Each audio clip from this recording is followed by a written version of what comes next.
Good afternoon, everyone.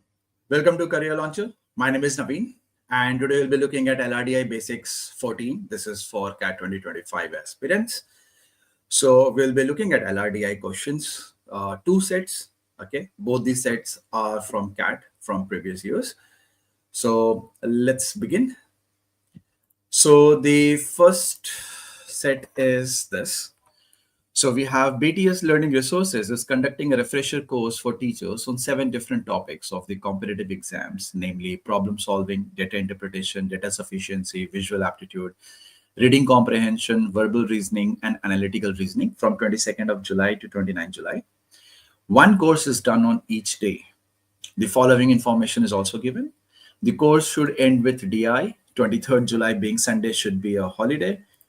VR should be on the day before AR. DS should be immediately after a holiday. There should be a gap of exactly 1 day between RC and AR. And there should be a gap of exactly 2 days between PS and RC, with PS occurring before RC. So once you have read the statements, the STEM and the conditions, then you need to understand how many parameters we are dealing here with. So there are the exams, topics, right? This is one parameter. Another parameter is the day, and the third is date, right? Date is fixed from 22nd to 29th July. And then we are told that 23rd July is a holiday. So we are also looking at the days of the week, Sunday, Monday, Tuesday, and so on, and the exam topics. So basically, we are dealing with 3 parameters. Now, within these 3 parameters, we need to understand which parameter we should fill already. As in, should we fill already the topics? Should we fill already the days, Sunday, Monday, Tuesday? Or should we fill the dates? So generally, as in almost all the cases, whenever you have a numerical attribute as a parameter, you are supposed to take that as primary. It works in almost all cases. There may be certain cases where it may backfire, but generally, okay. So here the numerical attribute is the numbers, the dates, right? 22nd, 23rd, 24th, and so on. So that is your primary parameter, as in we should fill that first. Okay. So that's one thing, parameter, which one is the first one to be filled. The next one is how should we represent this? So the representation should be representation in this particular set should be a table. Which should not be doing match the following type. We should not be drawing a matrix of some kind, because these statements are, most of them are affirmative statements. If you have more statements which are negations, as in this particular topic did not happen on this day, which was not on this date, and so on, then we would have preferred a matrix. Okay. So we will draw a table where we'll put in the date, corresponding day, and the topics that we are going to work on. The date is going to be filled from 22nd to 29th. We are told that 23rd July is a Sunday, so it's a holiday. So we would know the exact sequence of the days for the remaining dates as well. And then we will read the statements and fill up the topics. Okay. Let's look at the questions. So questions also help us decide as to whether the set is going to be easy or not. The language of the questions will also help us decide that. So if you have a question, or if you have questions which is not a theta, or let's say which doesn't have an option which says cannot be determined, which says none of the above, when you do not have such options, then most likely whatever representation you're going to make is going to be a definite one. Also, if you have questions whose language is something like, in this set, on which date, this particular topic was done, or which topic was done before this date, after this date, and so on and so forth, which means you should be able to figure out everything regarding the table. But if the question was, what could be the maximum difference between 2 particular topics, or which of the following topics was topic exam happened on which particular date. So these are all question statements that tell us there is nothing definite. So there may be cases, because they're talking about maximum or what could be as a possibility, right? So the question languages and the options also give us a very good hint as to whether we will be able to fill the table or the representation we are going to make completely or not. Okay, so if you look at the questions, it says which subject will be on Tuesday, which subject precedes, as in it is before VA, how many days gap is between these two topics, and which subject is followed by. Followed by means afterwards, right? So everything is definite. It's going to be pretty easy. So we will start with the date. We'll put in the day, and then we'll put in the topic. So the dates are from 22nd, 23rd, 24th, 25th, 26th, 27th, 28th, and 29th. We know that 23rd is a Sunday, right? Using this second bullet point. So obviously this is going to be Saturday. It was a holiday. This is going to be Monday, Tuesday, Wednesday, Thursday, Friday, and then Saturday. So basically we have 1, 2, 3, 4, 5, 6, 7, 8 topics to fill. And there are 1, 2, 3, 4, 5, 6, 7, 7 topics to fill. So we have seven days, right? Yeah, 7 topics to fill, and 7 topics are given to us. Okay, so let's start. The course should end with DI. So the last date is DI. Okay, done with this. VR should be on the day before AR. We don't know where to put. We'll leave it as such. DS should be immediately after a holiday. So this one is a holiday, 23rd. So DS will go here. Done with this. There should be a gap of exactly 1 day between RC and AR. Don't know where to put. There should be a gap of exactly 2 days between PS and RC, with PS occurring before RC. Don't know where to put.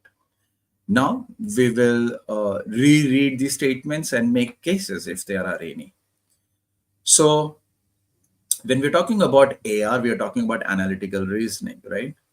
So wherever AR is going to be there, VR is supposed to be right before it. So obviously they cannot take Saturday, Sunday. They will be taking Tuesday, Wednesday, Thursday, Friday, 3 cases. Still don't know, leave it. Next one says there should be a gap of exactly 1 day between RC and AR. So either RC is above or RC is below, right? So RC may be above or RC may be below with 1 gap, right? 2 possibilities. Next, there should be a gap of exactly 2 days between PS and RC, with PS occurring before RC. So if I take, RC above VR and AR, so this is the case we are going to have AR, VR, RC, and there should be a gap of exactly 2 days between PS and RC, with PS occurring before RC, right? This makes sense. Now there is only one particular topic that we are left with. So this will make sense. Let's repeat with the next possibility. What if our AR goes here, then VR will go here, then we will have RC. Hold on. The previous one was not possible, right? I think I missed something. So we have AR here, we have VR here, we have RC here, gap of 2 days, and then we are supposed to have PS. So we cannot have AR on this Friday. Okay, let's move further. So we can have AR here, we can have VR here, we can have RC here, 2 days gap, and we can have PS. This one completely makes sense. Now what happens if I move AR a little more up, as in what if I start from Wednesday? Then we will not have PS enough days available. Okay, next is, what if you start from this case? So since there is a gap of 2 days between RC and PS, right? With PS occurring before RC. So below RC, we cannot have VR and AR, right? We do not have enough space. Next is, what if we shift RC here? If we shift RC here, then VR and AR is required below it. This is not going to be possible. If we take RC here, 2 days gap, PS, again, not going to be possible. If we take RC here, 2 days gap, and PS is possible. So we will have RC, VR, AR, right? It makes sense. Now it says there should be a gap of exactly 1 day between RC and AR, which it completely makes sense. So we are going to have two cases, right? Hold on.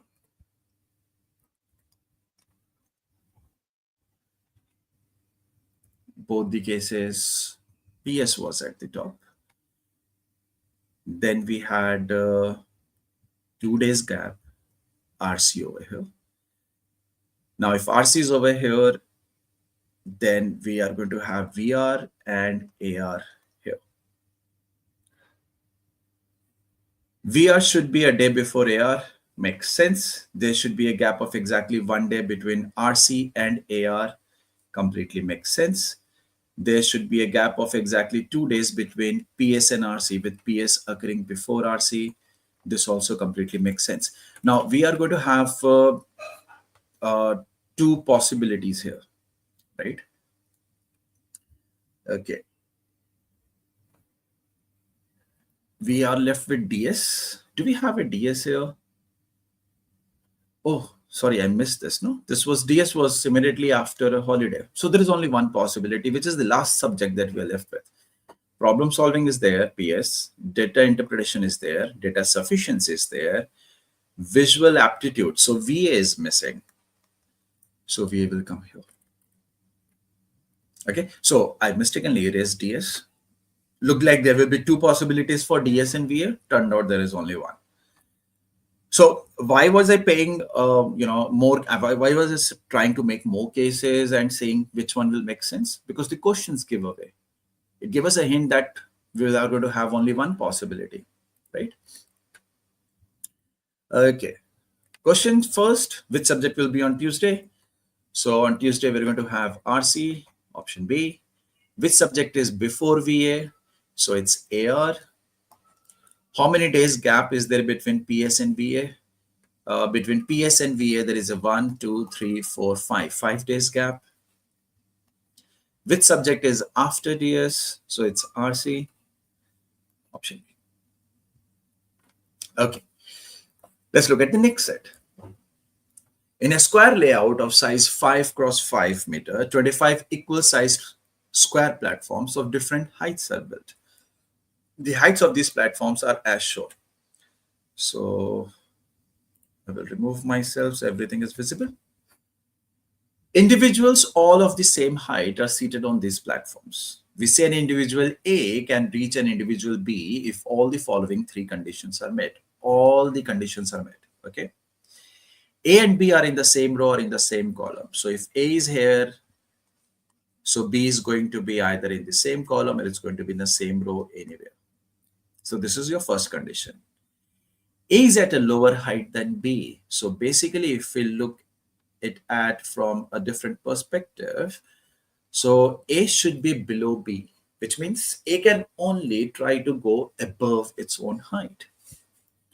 Next, if there is or are any individuals between A and B, such individuals must be at a height lower than that of A. So A cannot directly reach B by taking a value more than it. So it has to go below it. That's only possibility. Okay. So let's look at the example here. It says, in the table given above, consider the individual seated at height 8 in the third row and second column. So we have third row and second column. We're talking about this 8. 4 individuals can reach him. He can be reached by the individual on his left at height 7, because 7 can go to 8 because it's at a higher height. By the 2 individuals on his right at heights 4 and 6. So the 4 guy can reach here and 6 can also reach here, because between 6 and 8 we have a 4 where 4 is less than 6. So 4 is less than 6. And by the individual above at height 5, this guy can come here. Now 1 cannot come here because between 1 and 8 we have a 5 where 5 is greater than 1. So this is not possible. Similarly, 9 cannot go because 8 is at a lower height than 9.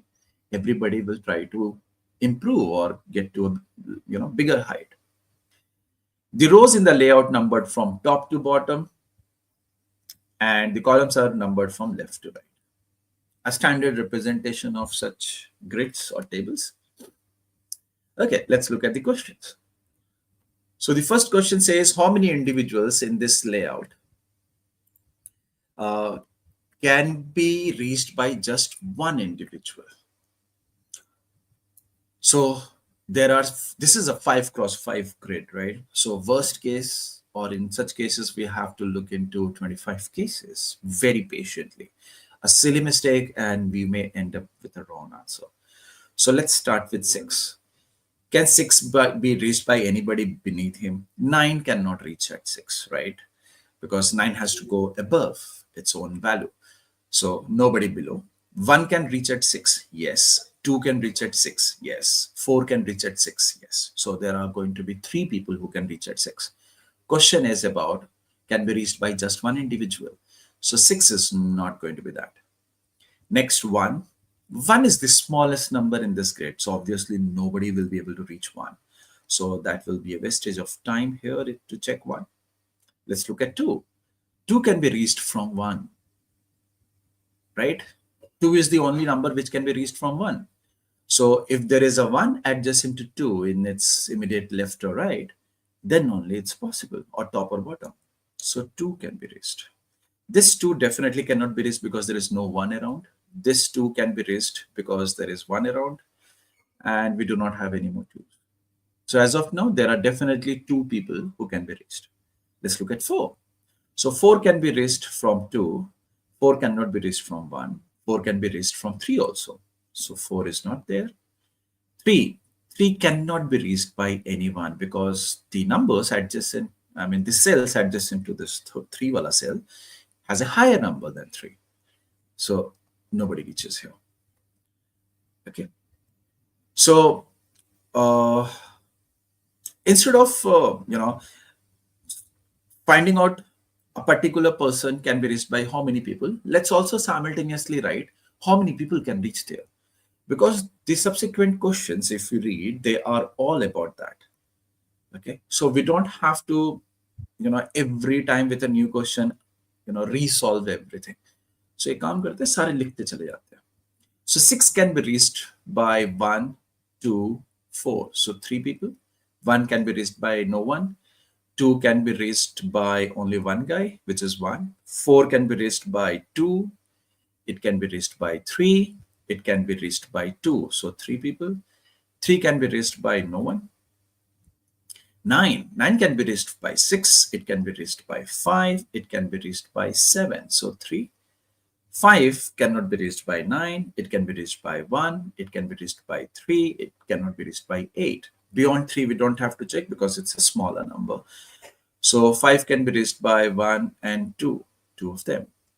3 can be reached by 2 from top, from its right. So that's only 2.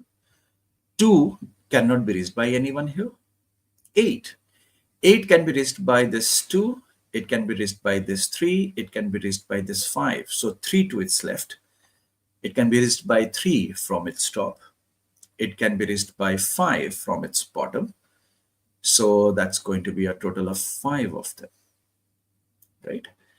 Okay, 7 cannot be reached by 9, so hence it cannot be reached by anyone above him also. 7 can be reached by 3. It cannot be reached by 1 because between 1 and 7 we have the number 3, which is more than 1.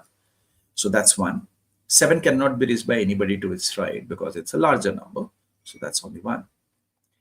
8 can be reached by 5, not 1. It can be reached by 7. It can be reached by 4. It can be reached by 6, not by 5. It cannot be reached by 9. So that's 4 of them.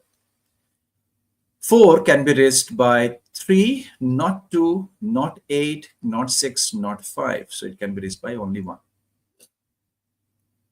Right. 6 can be reached by 4, not 8, from 5, from 1, from 3, from 2, from 4.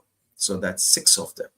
So basically from 2, from 4, from 5, from 4, from 8. So that's a total of 5. 1, 2, sorry, not 8. So 1, 2, 3, 4, 5, and 6, right? Okay, let's look at the 5. 5 can be raised by only 2 here. So that's 1. 3 can be raised by 1 and nobody to its left or right. So that's 1. 9 can be raised by 3. It can be raised by 8, not 5. So that's 2. Can be raised by 7. That's 3. Can be raised by 5. That's 4. Not from 1 because 5 is in middle. So that's 4. 5. 5 cannot be raised from 9. It can be raised from 4, not 3. Can be raised from 1. Can be raised from 2. Cannot be raised from 6. So that's 3. 1 cannot be raised from anyone. 2 can be raised only from 1. Right? This one cannot be raised by it from anyone. 7 from 1, from 6. So that's 2 of them. 6 can be raised from 5, not 4. It can be raised from 3, not 7. So that's basically 2. This 3 can be raised from 1 and 1 only because we have larger numbers beside 3. 9 can be raised from 2. It can be raised from 5. It could be raised from 8. So that's 3 of them above 9. Let's look to its left. It can be raised from 3. It can be raised from 6. It could be raised from 7. So that's 6 of them. So one time you have to put in a lot of effort. You have to be careful. And then all the questions are going to be faster. How many individuals in this layout can be raised by just one individual? So we can see 1 here, nobody here. So 3 of them here, 2 of them here, and 1 here. So a total of 5, 6, 7. 7 individuals can be raised by just one individual. Right? Okay. Which of the following is true about this layout? Each row has an individual who can be raised by 5 or more individuals. So if I look at the first row itself, we do not have anyone who can be raised by 5 or more individuals. So this is a false statement. Second, each row has an individual who cannot be raised by anyone. So we do have 2 in the first row. We do have 1 in the second row. In the third row, we do not have anyone who cannot be raised by anyone. Right? So this is also false. Next, each row has at least 2 individuals who can be raised by an equal number of individuals. Let's look at the first one. We have a 3 and 3. True. In the next row, we have a 2 and 2. In the next row, we do have 1, 1, 1. In the next row, we again have 1, 1. And then we have 2, 2 in the last row. This is true. In every row, we have at least 2 individuals who can be raised by an equal number of individuals. Okay. 7th. Which of the following is true for an individual at a platform of height 1 meter in this layout? They can be raised by all the individuals in their row and column. Of course, false. They can be raised by at least 4 individuals, at least 3. They cannot be raised by anyone. So more like common sense. The guy at the platform 1, nobody can reach him, right? Because we do not have a 0 anywhere. Next, we can find 2 individuals who cannot be reached by anyone in the last row, the 4th row, the 4th column, and the middle column. So we need 2 people in the last row who cannot be reached by anyone. In the last row, we can see there is only the first column, last row, who cannot be reached by anyone. So this is a false statement. We cannot find 2 such individuals. In the 4th row, if you look at the 4th row, again, we have only the 4th column and 4th row. That's 1 who cannot be reached by anyone. So this is also going to be false. The 4th column. So if you look at the 4th column, yes, we have the 2nd row and the 4th row of the 4th column where we see 0, 0. So that's definitely the column where we'll find 2 individuals who cannot be reached by anyone. Right? So if you are confident about your answers, you should, once you get an answer, if you're able to mark an option, you should not go ahead and check. Okay, so if you guys have any questions, any doubt, any queries to ask, go ahead, ask. In case if you have queries that you find it later on, make sure that you put it in the chat, in the comment section. we'll get back to you. And anything regarding the preparation or any strategy, we would be happy to help. And if you guys have started the preparation for 2025, good luck. You do have sufficient time. You have over almost an year with you. So you should not speed up your preparation. Go slow. 1 year preparation is not actually required. But if you have college or if you are a working professional, it's better that if you start early. Reason being, it will not put a lot of pressure, right? Whatever you have to study in the last 4 months, if you can average it out for the entire 12 months, the amount of study you have to do on a regular basis will be less. But if you try to start your preparation in the last 4 months, there will be so much to cover. Especially you will miss out on so many marks. So I can see that you do not have any queries. Well, thank you, everyone. If you're watching, please make sure that you subscribe and like the video and press that bell icon. Thank you. I'll see you again with another session. Until then, take care.